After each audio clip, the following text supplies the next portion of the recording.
Those who are familiar with the politics of the region, they know that the Americans' involvement in this matter will 100% be at their loss. The loss they receive will probably be much more than the damage Iran will bear. If America have a military presence on the ground, without a doubt it will be an irreparable loss. They are threatening us, and they are also clearly asking us to surrender.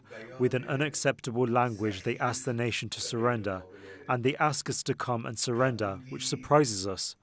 First of all, they should threaten someone who is scared of their threat.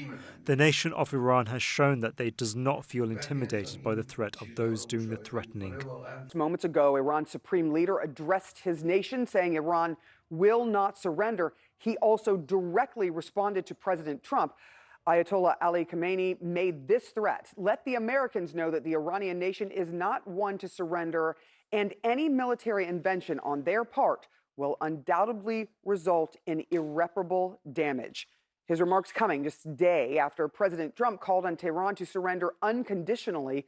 CNN's Nick Payton-Walsh is in London. What more can you tell us about what the Iranian supreme leader is saying this morning to his nation, but clearly sending a message to the world and specifically the United States? Yeah, his second public comment since this conflict, this phase of the conflict began on Friday. And I should say, yes, while the rhetoric is fiery, it's not the most combustible language we've heard coming out of Tehran. And indeed, the irreparable damage, he says, that will be done. He doesn't necessarily say it will be done to the United States bases, for example, in the region. He doesn't, as far as we know at this point, appear to even mention President Trump by name. And also, too, the version we're seeing is a statement that's been read by a female anchor on state news broadcasting. So an interesting set of nuances here, but the words themselves are: let the Americans know that the Iranian nation is not one to surrender, and any military intervention on their part will undoubtedly result in irreparable damage. Those who are wise and familiar with Iran, its people and its history will never speak to this nation in the language of threats.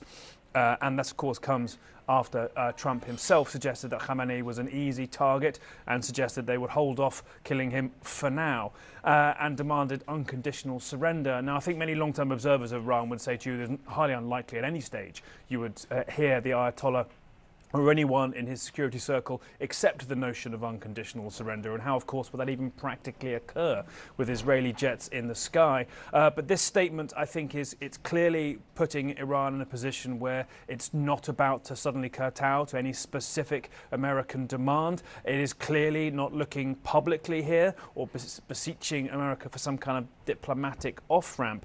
But you've got to bear in mind too, Sarah, the position and condition Iran is currently in. A significant part of its military and indeed nuclear scientists having been killed, that hierarchy gone, disrupted, even the replacement chief of staff of the military killed in just the last 48 hours. Khamenei himself clearly dealing with the most existential crisis indeed of his career, with the Natanz enrichment plant heavily damaged, according to UN inspectors speaking in the last 48 hours, by these Israeli strikes. And so they're now looking, I think, at their military arsenal. What indeed do they have left?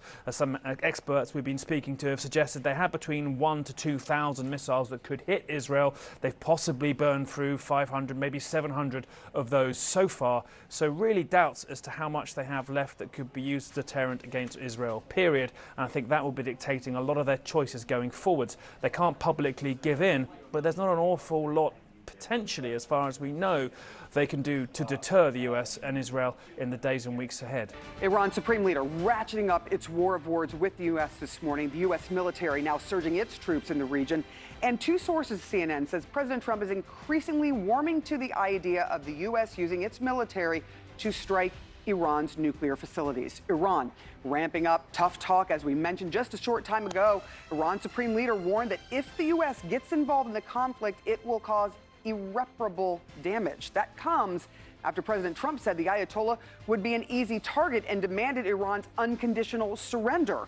Already, the U.S. is mobilizing forces, sending another aircraft carrier to the Middle East, and sources telling CNN the U.S. is deploying more than 30 aerial refueling tankers to the region as well.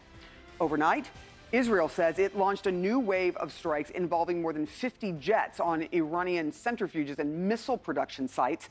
And new before and after satellite images obtained by CNN show the damage that the airstrikes have caused to Iran's military facilities. CNN chief international anchor Christian Amanpour joining me now. Christian, you look at this situation and what we're facing. What do you see as you see all of these things moving into place, the military moving things into place, Donald Trump warming to the idea of strikes? Do you see this going forward, that the U.S. is indeed going to take part in this war? Look, it's hard to tell. Donald Trump says certain things and is, he's making decisions with his closest advisors, and we don't know, sometimes from one day to the next what it will be. But you're absolutely correct that all the signals point to Donald Trump deciding to take part. And apparently, according to what you've just reported, the actual physical preps for such a deployment, contingency plans, so to speak, pre-positioning aircraft and other such equipment that might be necessary, appears to be going on from what you've just said. The question, of course, is, following reporting from our colleagues at the New York Times, Ronan Bergman, Maggie Haberman, and the others, it is very clear that, according to their reporting and according to all that we see and hear, Donald Trump is significantly influenced by Benjamin Netanyahu, who has wanted to do this for many, many decades, as we have been reporting. Donald Trump, we hear and we know because he said it, is seeing the successful military operation by Israel and thinking that maybe this is something to also take part in. The question, though, of course, is what is the end strategy and what is the wide goal, and does the United States and Israel share the same goal? Is Donald Trump also in the regime change, or more precisely the regime destruction business, as Israel is and as it keeps telegraphing? For instance, when Donald Trump posted that Khamenei, the so-called supreme leader, would be an easy target if they decided to go ahead, that is telegraphing the desire for that political assassination, should they desire to do that. Now, you've seen that Khamenei has responded and done the usual. Iran always says we will not surrender and we will, maintain our dignity, our sovereignty. The issue is with the Iranian people right now. There is a good deal of fear and panic. I have my own friends and family, not to mention others who I'm in touch with there, who are trying to follow instructions. It is impossible to evacuate a city of 10 million people. Just impossible. It's a completely irrational thing to say. So analysts are saying this is a sort of a psyops, if you like, to cause as much panic and chaos and damage to the regime's control right now by threatening, that many people, or subliminally threatening that many people, by bombing in various areas that may or may not have military targets, but also have quite a lot of civilian targets, many, many residential neighborhoods, and also by cutting and disrupting and hacking a current, the financial system, where it's getting more and more difficult for Iranians to be able to get money out. They also don't have enough gasoline, even if they wanted to get into their cars, to actually escape en masse, as they are being told to do. So this is the situation on the ground, and the real question is, what is the strategy? What is America's end goal, and what is Israel's end goal, and do they align? Yeah, those are really good questions that need to be answered. There's also this question that I wanted to talk to you about, because you are in touch with people in Iran, and you've been covering this region for such a very long time, many, many decades.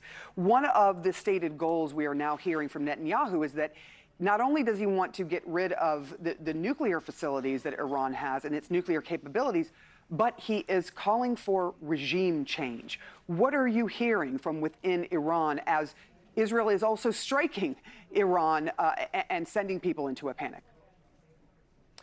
Well, indeed, to follow up from what I was just saying, there is quite a lot of panic. Look, we've said it over and again, the majority of the Iranian people are fed up with this government, with this regime. I have personally covered the Green Revolution, the so-called Green Revolution, back in 2009, when people actually came up to me as I was following them with cameras, running through the streets with these protesters in 2009, and they said, Madam, this time it's going to happen. But no, it didn't, because the regime used its police, military, and paramilitaries to crush that protest. I've been banned ever since for doing those reports on people's desires in Iran.